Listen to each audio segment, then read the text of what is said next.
In the hustle of life, we ignore the thresholds we cross and the geography of our lives. We forget the environment makes the man when man forgets the environment.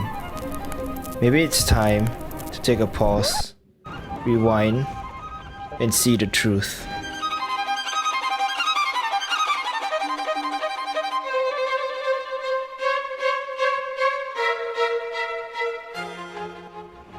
Today, we embark on a journey through Singapore, examining the landscapes and the stories they tell. This is not a post-colony because it suggests we are past it. Instead, we are a decolony, independent but still tied to our colonial masters ideologically. The places we are about to see are all present and real, and it showcases the colonial past glorified. However, this is not all Singapore is. Hence, it is not a colony still. But it is obvious it has yet to be fully freed from colonial ideas, and as they say, the writing's on the wall. Architectural designs are beautiful. Buildings built in a neoclassical way are typically called colonial buildings. However, in Singapore, this classification comes to encompass just about any colonial era architectural structure, like the Raffles Hotel, Victoria Theatre and Victoria Concert Hall, Old Hill Street Police Station, the Fullerton Hotel, Asian Civilizations Museum, Chimes, and the National Museum of Singapore. So what does it mean? All I am suggesting is that designs and architecture is not just merely for aesthetics. They are created from certain ideas, and in turn, they echo those ideas, affirm it, reproduce it, and frame the environment by it. And then we consume those ideas knowingly or unknowingly.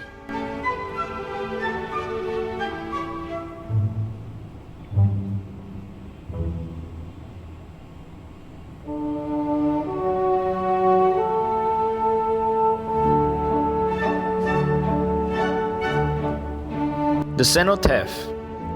One example that reveals the glorification of the past colonial overlords is disguised as a commemoration to soldiers who died in World War I. Looking at the plaques, it's clear, none of them are natives. I don't remember Dixon or Cuthbert being local names. And yet, this isn't placed at some secluded part of Singapore. This commemoration of our glorious dead, or theirs, right smack in the center of our nation. Sir Stamford Raffles, dubbed as the founder of modern Singapore, commemorated with not just one, but two statues, and yet it is conveniently forgotten that Singapore was not even his first choice as a port of call. And even recent editions of commemorative artworks supports colonial ideas. Here it showcases the hierarchy of races, the Chinese labourers, the westernized Taukays, and then the colonial master. It's clear to see whose story is being remembered.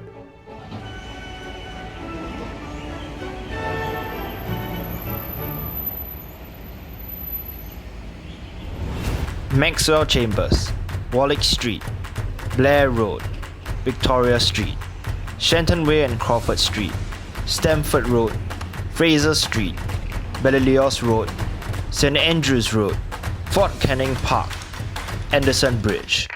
So exactly what is in the name? We define where we walk by colonial names, meaning we define our boundaries by the colonizers. Our spaces are not our own. They are, so to speak, not my grandfather's road, but the road of the colonial grandfathers.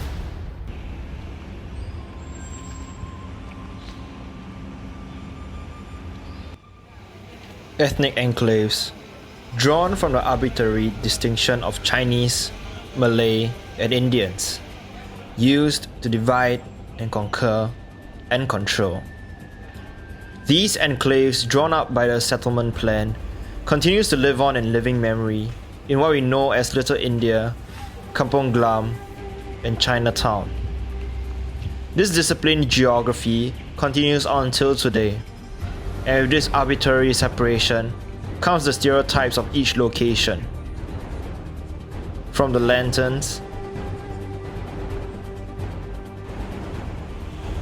to the ornate temples to shop houses, they all end up reinforcing the differences of not ethnicity but race defined by colonials, and continues to persist in the artificial environment of racial harmony.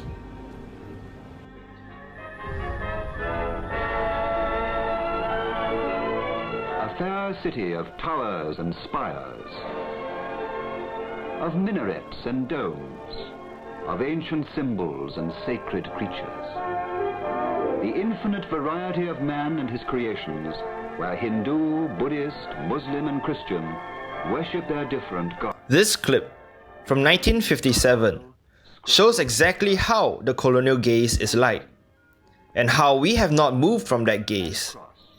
In the exact differentiation we see in our ethnic enclaves, this clip reveals how what was done in the past remains very much in the present.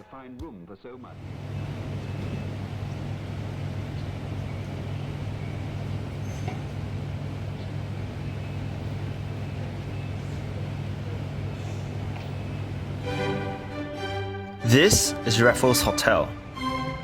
Right opposite it is Chimes. Walk further down the road, you have the Capitol Theatre. Beside the theatre, you will see St. Andrew's Cathedral. Now, standing behind St. Andrew's Cathedral, you will see the National Gallery of Singapore, or the old Supreme Court building, as it is known, the Padang Square, the Central Business District, and of course, the cenotaph. Now, you see right behind the National Gallery holds the seat of political power in Singapore, the Parliamentary House. Places holds power. Places holds ideas. The spaces in between reinforces those ideas. What is not there, what is there, and the congregation of what is there reveal exactly what is accepted and what is rejected. Interestingly, there was not a single racial representation in these places where power congregate, past or present.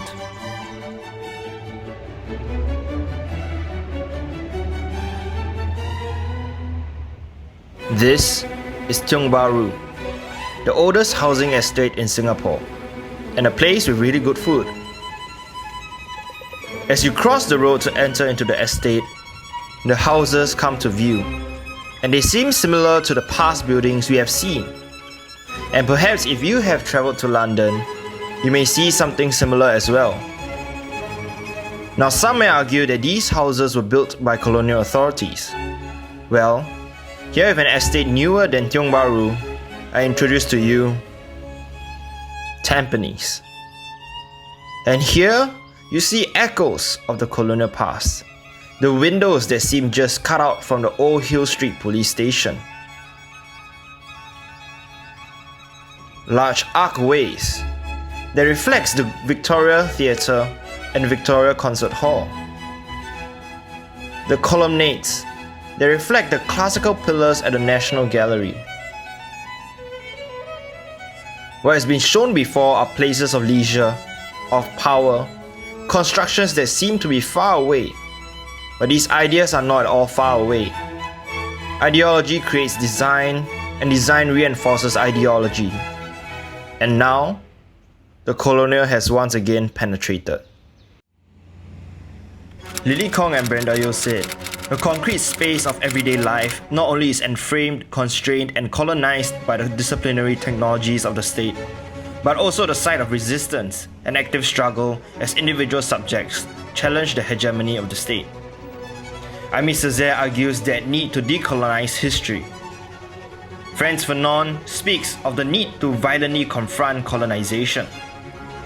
Achille Mbembe points out politics has to be decolonized, and Ngugi wa Thiong'o speaks of decolonizing language. Kong and Yeo show that geography has been used in the creation of national identity, showing the physical form of that ideology born in these tangible structures. On the other hand, Césaire, Fanon, Mbembe and Thiong'o points to the ideological, theoretical, and the abstract. It is hence crucial to start looking at the tangible as carriers of the intangible, as these places are physical, ignored, and very much obvious. So, what is Singapore? What is this place that we have walked over and over again? What is our story that is spoken in concrete? Are we the independent immigrants of this Malay island? Or are we a reminder of the oppressive imperial power that once ruled us? We like to think of ourselves as industrialized, modernized, an important port of call, a tourist destination, the jewel of the East, the melting pot of cultures, racially harmonious, whatever that means, economically powerful, cosmopolitan, global city, the terms go on. And yet, our conversations of ideology, the appellation of places, remain subscribed to the colonial. And we still call ourselves as staying true to our traditions, to our roots, as having the kampong spirit.